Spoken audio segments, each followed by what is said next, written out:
Welcome to Choice Classic Radio. Like us on Facebook, subscribe to us on YouTube, and help keep this show alive by donating at choiceclassicradio.com. For more of your favorite old-time radio shows, join us on our companion podcast, Choice Classic Radio, Mystery, Suspense, Dramas, and Horrors, where we bring to you the most mysterious tales that the golden age of radio had to offer. And now, with 314 episodes made, originally airing on the NBC network from 1949 to 1957, we bring to you Dragnet. Here is another in NBC's great parade of new shows.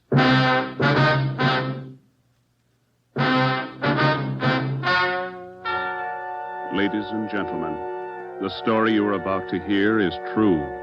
Only the names have been changed to protect the innocent. NBC brings you Dragnet.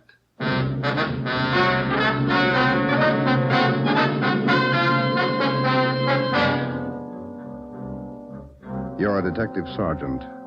You're assigned to auto theft detail. In 3 months, more than 250 cars have been broken into. Property mounting well into thousands of dollars has been stolen. 2 youthful members of the gang have been apprehended. The all-important brains of the criminal ring, the leaders, are still at large. Your job, get them. Dragnet, the documented drama of an actual crime, investigated and solved by the men who unrelentingly stand watch on the security of your home, your family, and your life.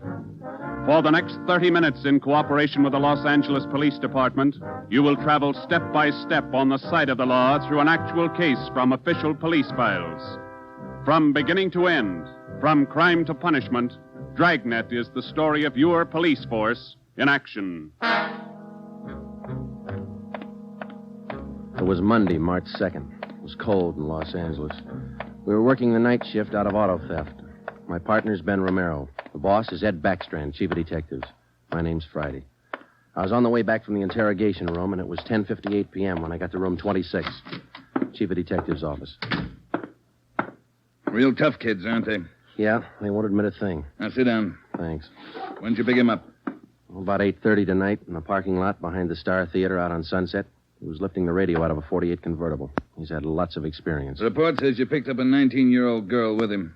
She was waiting for the guy in a parked car across the street from the theater. Car was full of loot. The first real break we've had on those auto burglaries in 3 months, and it's no good to us. Well, neither one of them will talk. They won't even admit they know each other. You run makes on them? Just did. We've been questioning the boy for an hour, getting nowhere.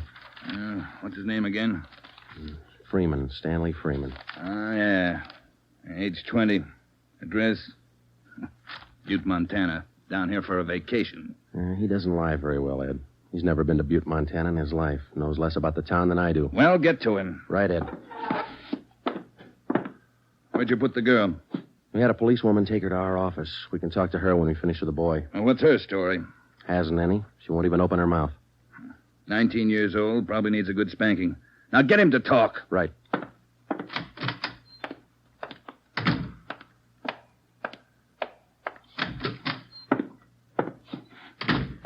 Did you run a make, Joe? Yeah, he's clean. Get wise, huh, Flatfoot? Look, you're in a bad spot, son. That kind of talk isn't going to help. Says you. We caught you red-handed trying to steal a radio that didn't belong to you from a car it didn't belong to you. Is that right? That's enough to send you to San Quentin, boy. You better give us the story. Shut up. We got all the evidence we need for him. Maybe you don't realize how serious this is. We've had more than 250 car burglaries in this city in the past 3 months. Over $200,000 worth of property's been stolen. That's a lot of money. So what? So you're the number one suspect, young fella. Your method of operation in breaking into that car tonight is the same used in most of the other burglaries. That means you're not going to be tried just for this job tonight. What are you getting at, Flatfoot? Listen, son. In the state of California, breaking into a locked car is a felony. You can go to state penitentiary for that. And we're going to file a complaint of burglary with the district attorney in the morning. You say you're from Butte, Montana. All right, I don't believe you, but we'll make sure. Ben, go down to our office and call the news photographers. Stanley here is going to have his picture on the front page of every newspaper in Los Angeles tomorrow. Right, Joe? No. You can't. I won't let you. I got my rights. What's the matter, youngster? Everybody wants his picture in the paper. Yeah, well, I don't. I won't let him. We got your picture already, Freeman, remember? They took it when they fingerprinted you. You can't use it. You can't. I'll get a lawyer. Reporters will be over in a couple of minutes. We have to give them your story and your picture, too. This one. You won't. You won't. Give it to me. All right. Give it to All right, me. Freeman, get your hands off him. Now sit down. All right. Now let's have it straight. Don't let him use the picture. Don't let him. You can't. You can't. We gotta have the truth, son.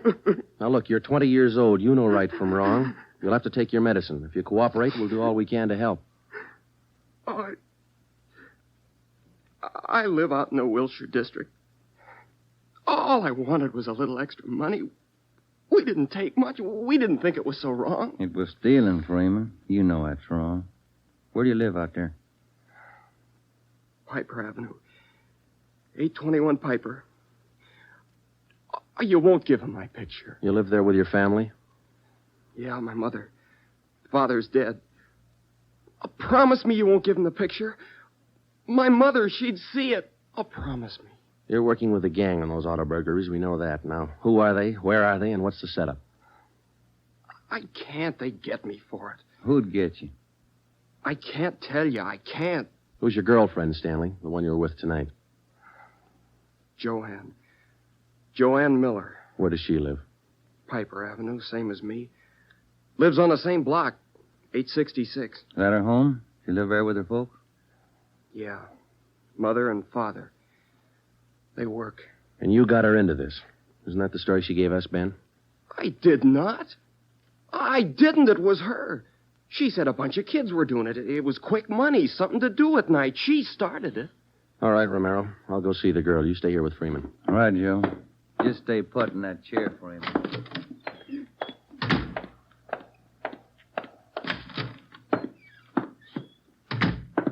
Hi, Marge. Hello, Joe. You and Romero handling this case? Yeah. I'd like to talk to the girl a few minutes. Marge, will you stand by? Right, I'll sit over here. Thanks. All right, miss. What's your name, age, and address? I told this lady cop 15 minutes ago I'm not saying anything. All right, then we'll tell you. Your name's Joanne Miller. You live at 866 Piper Avenue. You live with your father and mother. Both of them work. You're a liar. That's not me. You're 19 years old. You live on the same block as your boyfriend, Stanley Freeman, and you're the one who got him mixed up in this gang. Isn't that right? No, it's not right. It's not. I didn't do anything. Well, that's only half the story. Freeman told us everything. You want to hear the rest? No. Stan wouldn't tell you. He wouldn't. He told us how you got him mixed up in it. Quick money. That's what you told him, didn't you? No, it was him. I can prove it. The rest of the kids will tell you. He got me in this. Ask them, they'll tell you. It was Stanley and Fred Milford and George Jansen. They started it, all three of them. All right. Will you tell the story to a police stenographer? I'll tell him everything. He's not blaming this on me. Marge, will you go get the stenographer? Right, Joe. Now, how many persons in this gang of yours? Oh, about 10 or 12. And it's not my gang either. He got me into this, and now he's trying to lie his way out, blaming me. How long you been doing this, burglarizing cars? Me? Oh, only about 2 weeks. It was supposed to be fun, something to do at night. The rest of them been at it a couple of months. Who's the head of the gang? I told you, it's him, Stanley, and Fred Milford and Jansen, all three. I only started going out with him 2 weeks ago, maybe less. All right, Joanne. Tell it to the stenographer the same way. Stenographer will be in a minute, Joe. Okay, Marge, thanks. Stay with it. Right, Joe.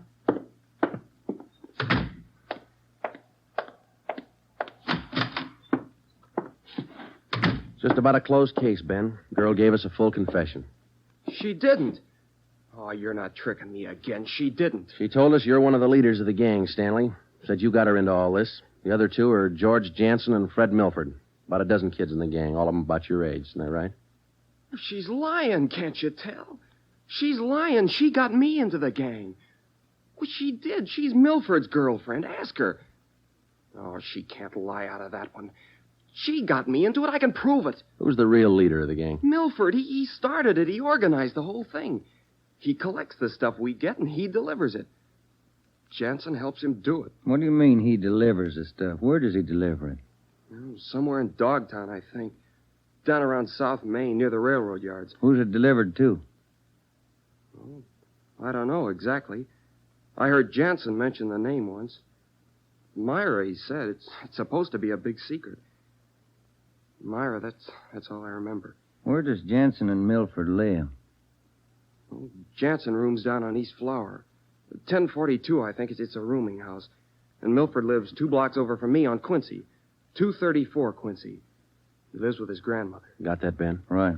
All right, let's pick up Milford and Jansen.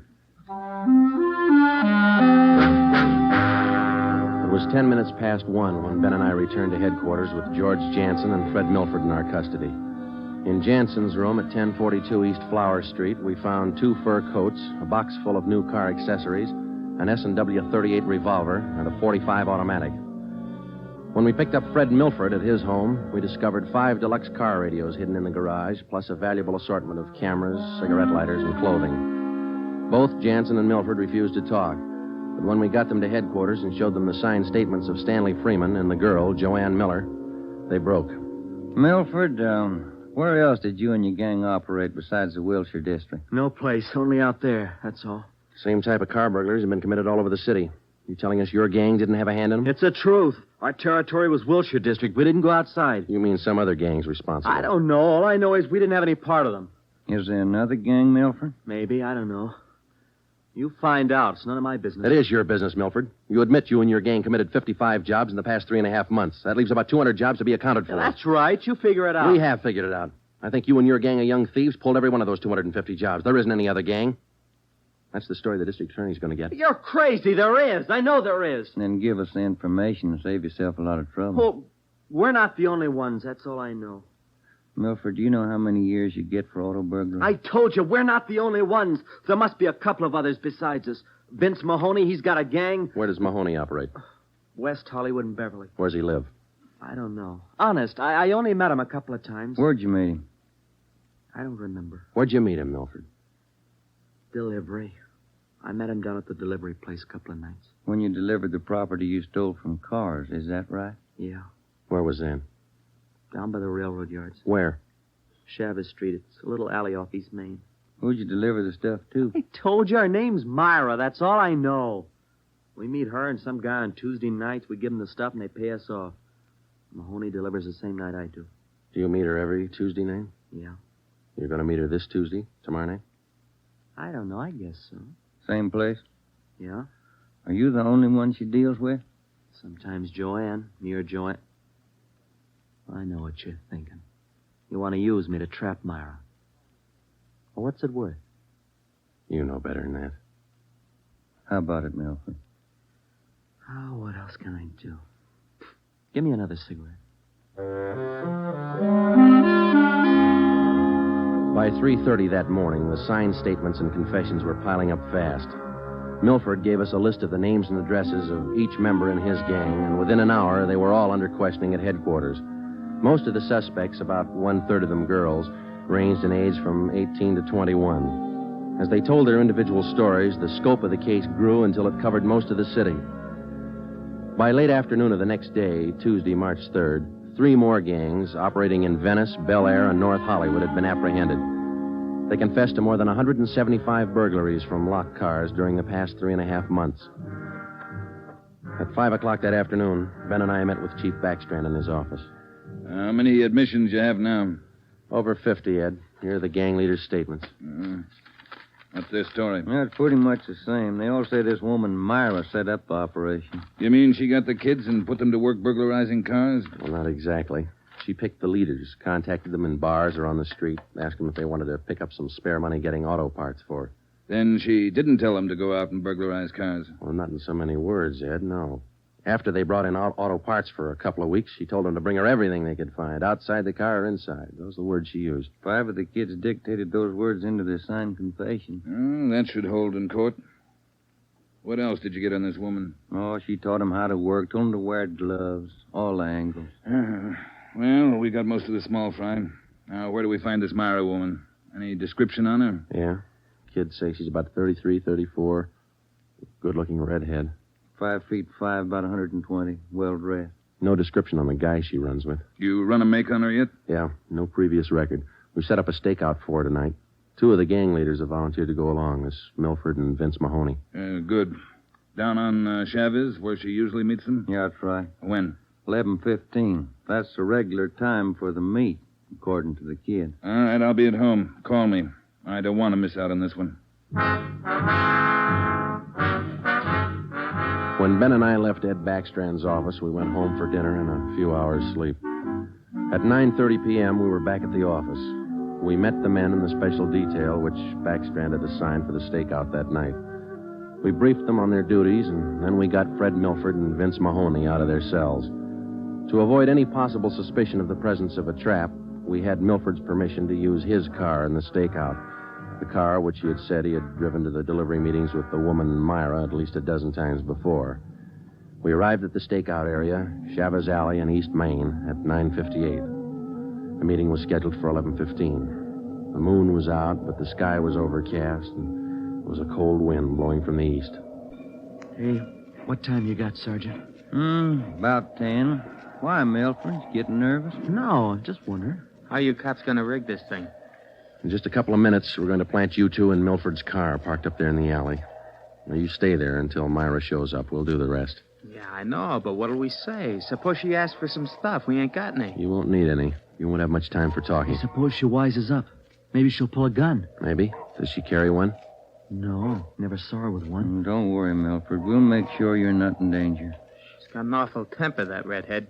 Got mad at me once when I squawked at the prices she was paying us for radios. What was she paying you, Mahoney? An 8-tube radio, good shape, $7. She got all the gravy and you got all the grief. You're not kidding. Joe? Are you? Yeah, Steve. What do you got? Well, the men are all staked out, Joe. Got the area covered from every angle. All right. You got an extra man to stay in Milford's car? I'll handle that myself. Fine, thanks. Okay. All set, Joe? Yeah.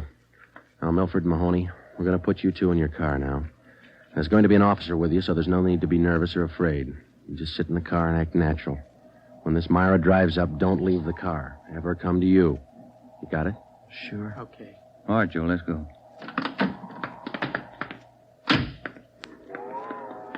Sure is cold out. I don't even have a heater in my car. You stole enough of them. Okay, Steve, here they are. All right, boys. Milford, get in first behind the wheel. Okay. Mahoney in the middle.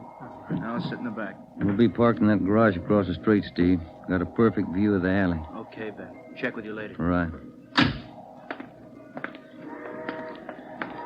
Mean night, Joe. Yeah, come on.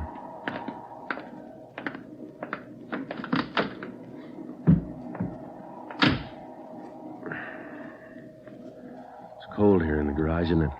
Yeah. It might be a long wait.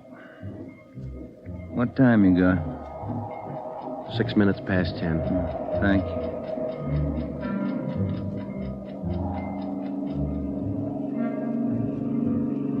Hey, Joe. What is it? It's nothing. Thought that passing car was turning in the alley. Relax. It's early. Lonely place. Dark. Gets on your nerves.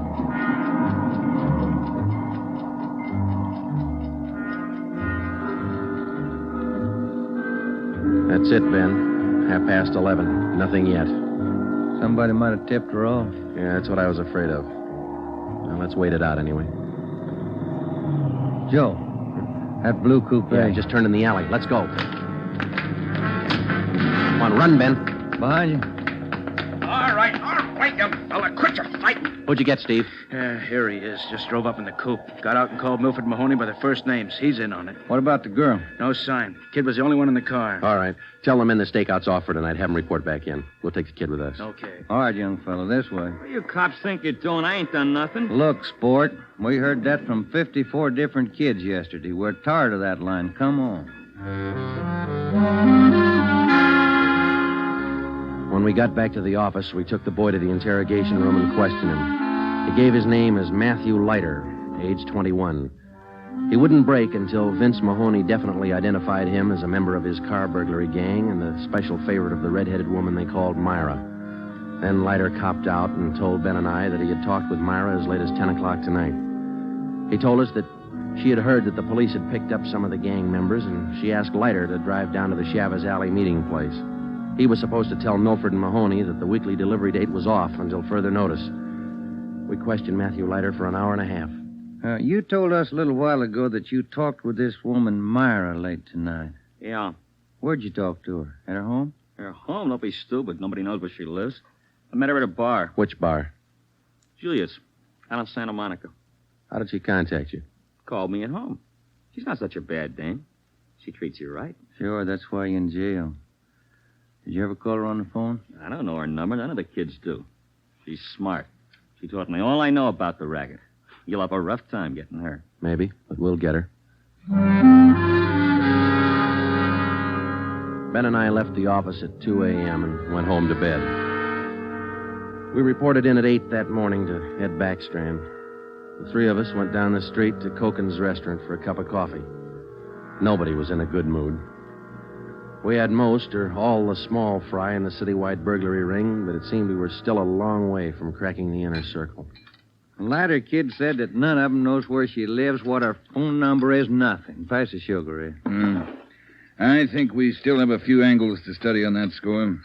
Right now, I've got some more bad news for you. What's that? You been through your mail this morning? No, not yet. We haven't had a chance. I saw the overnight reports. There were 32 car burglaries last night. 32. All the way from Wilmington to North Hollywood. How you figure it? I can't. This girl Myra must have an army of kids working for her. How much did they get, Ed? Any idea? Rough estimate about $3,000. Usual stuff people are foolish enough to leave in their cars.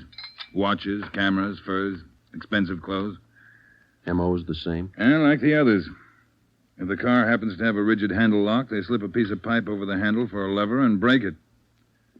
If that doesn't work, they pry open the wing window. Some of the windows were smashed out. Sounds like you're in an awful hurry, Joe. Yeah, maybe this Myra wants a few big nights before she peddles the stuff and gets out. If we're going to get her, we can't waste time. Any suspects picked up last night, Skipper? None. Well, where did they hit most of the car? Outside the Pan Pacific.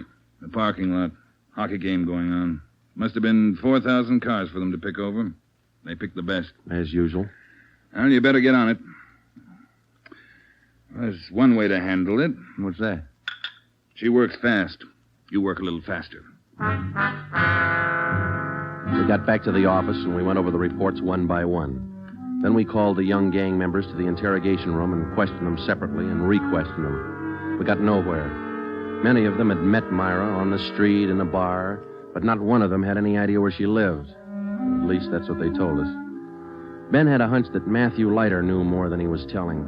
We had him brought to the interrogation room, and all that afternoon until 10 o'clock that night, with interruptions for his meal periods, we talked with Leiter. He would admit nothing more than what he'd already told us. Yeah, it's got me beat, Joe. Yeah. Well, let's check with Ed. Good morning, Joe. Ben? Hi, Mike. Skipper in? Just went down the hall for a minute. Be right back. Hold it a minute, will you? Yeah. Chief of Detectives Office, Hannon. Yeah. For you, Joe. Oh, thanks. Hello? Yeah. He does? We'll be right over. That was Sergeant Hopkins over at the jail. Oh, yeah? Matthew Leiter's got something to tell us. Says it's important.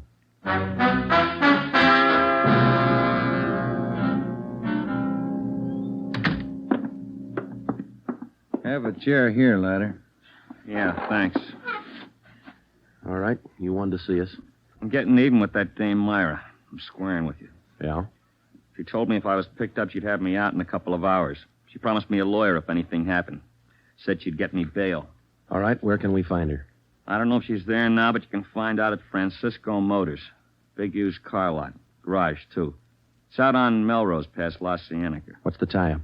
That's where she fenced most of the stuff we stole. Some old guy she buddies with runs the place. Big shop in the back. Store a lot of hot stuff there.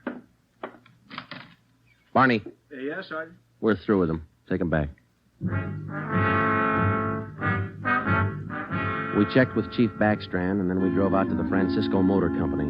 We located it on the corner of Melrose and Geneva Avenue. It was a big layout.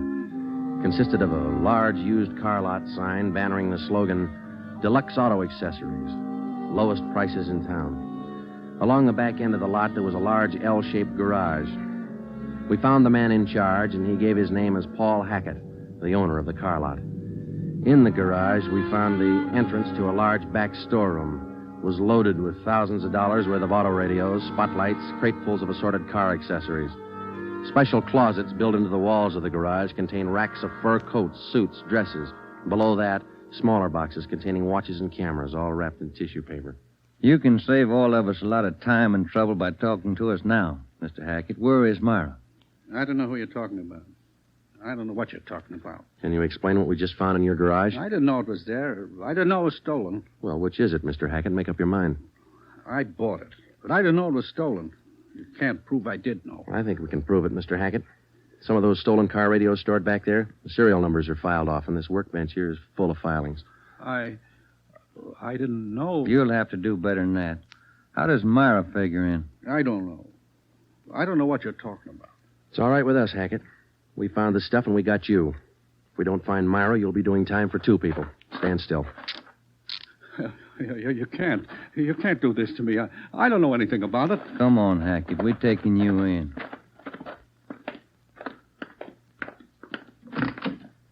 All right, get in the car. Come on, in the car. Am I going to jail? You're going to jail. All right. I'll take you to Myra. Hackett told us that Myra lived at 1345 Munich Drive in Beverly Hills. He said that he was Myra's husband. He told us that he'd been in a legitimate garage business for 10 years before he married Myra. She talked him into the racket. He identified 1345 Munich Drive as their home. When we got there, we found stores of stolen property similar to those found in the garage. Myra was not there. Hackett had no idea where she might be. We sat down in the living room and waited.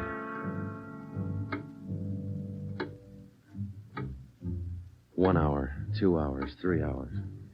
After 5 hours of waiting, the monotony started to wear on everybody's nerves, especially Hackett's. And the whole thing, it was her idea. I should have known, all hers. She did this to me.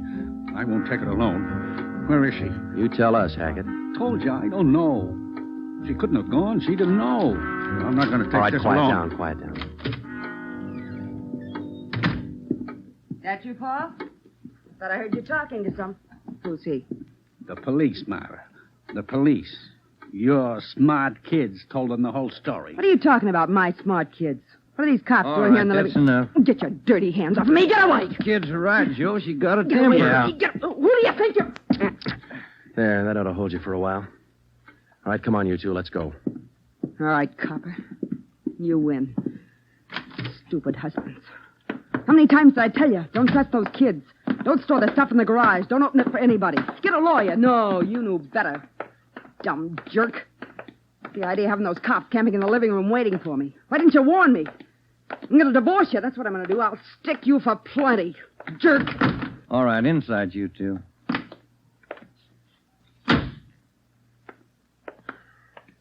You got a smoke, Ben? Yeah. Here. Thanks. I was just thinking. What? Those kids were right. She's a pretty nice-looking woman. Yeah. Nice face. Beautiful figure. Mm-hmm. Sure talks a lot, though, doesn't she? Yeah. Hey, Joe, remind me to take home some flowers to my wife tonight, will you?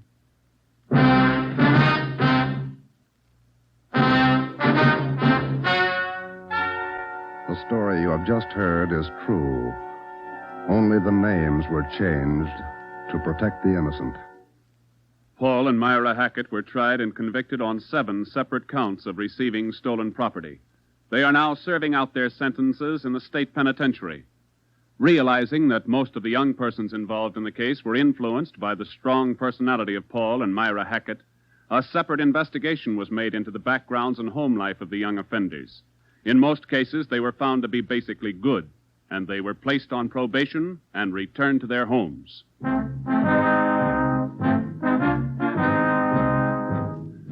You have just heard the 13th in a new series of authentic cases from official files. Technical advice for Dragnet comes from the office of W.A. Wharton, Acting Chief of Police, Los Angeles Police Department.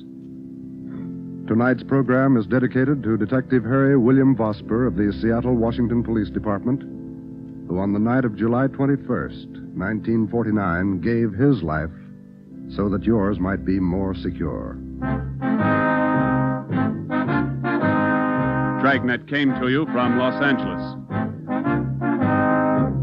And now, an important announcement. Starting this Saturday, September 3rd, Dragnet will be heard at a new time over your NBC station. Consult your local newspaper for the new listening time. And now, speaking in behalf of the producers and the entire cast of Dragnet, we would like to take this opportunity to thank you for your many kind letters of encouragement and approval. Remember, next Saturday for Dragnet, this is NBC, the national broadcasting company.